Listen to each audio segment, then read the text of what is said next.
చేయాలి? నీతిగా ఉండడానికి, యథార్థంగా ఉండడానికి, మన పాపాన్ని మనం ఒప్పుకొని వాటిని విడిచిపెట్టే వారిగా మనము ఉండాలి.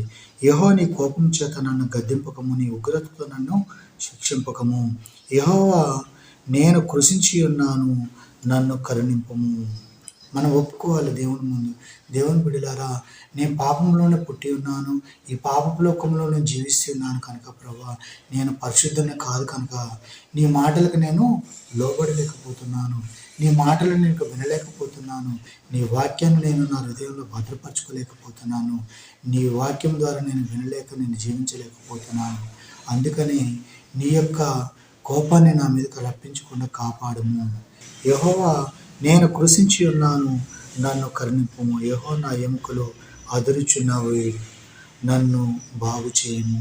దేవుని బిడ్డలారా, ప్రతి ఒక్క అవయవానికి ఏదో ఒక బలహీనత వస్తూనే ఉంటుంది. దేవుని బిడ్డలారా, ఆ బలహీనత వచ్చినప్పుడు అయినా ఎక్కడైనా నా బిడ్డలు మారతారేమో అని చిన్న చిన్న రోగాలు పెట్టి దేవుడు మనల్ని భయభ్రాంతులుగా చేసేవాడిగా దేవుడు ఉంటాడు. ప్రతి ఒక్క అవయవం ఇచ్చాడంటే దేవుని కృప వల్లనే.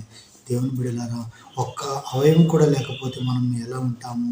దేవుని బిడ్డలారా, అది లేని వాడికే అనుభవించేవాడిగా ఉంటాడు. అన్నీ ఉన్నాయి కనుక దేవుని బిడ్డలారా, దేవుని మనం ఏం చేస్తున్నాము? ప్రేమించలేకపోతున్నాము. దేవుని మనం దూషించేవారిగా మనం ఉంటున్నాము. దేవుని మాటలు వినకుండా ఈ లోకానుసారంగా మనం జీవించేవారిగా మనం ఉంటున్నాము. ఎటువంటి బాధ లేనప్పుడు కానీ, ఎటువంటి జబ్బులు లేనప్పుడు కానీ దేవుని మాటలు మనం వినలేము. దేవుని చిత్తానుసారంగా మనం జీవించలేము. దేవుని మాటలకు మనం లోబడకుండా ఈ లోకానుసారంగా మనం జీవించేవారుగా ఉంటున్నాము. దేవుడి కొద్ది మాటలు దీవించిన చేయాలి. నీతిగా ఉండడానికి, యథార్థంగా ఉండడానికి, మన పాపాన్ని మనం ఒప్పుకొని వాటిని విడిచిపెట్టే వారిగా మనము ఉండాలి. యెహోవా నీ కోపం చేత నన్ను గద్దింపకము, నీ ఉగ్రతతో నన్ను శిక్షింపకము. యెహోవా నేను కృషించి ఉన్నాను, నన్ను కరుణింపుము. మనం ఒప్పుకోవాలి దేవుని ముందు.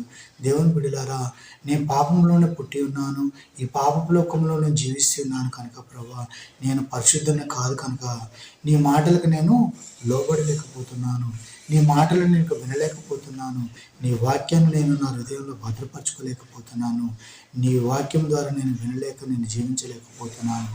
అందుకని నీ యొక్క కోపాన్ని నా మీదకి రప్పించకుండా కాపాడము.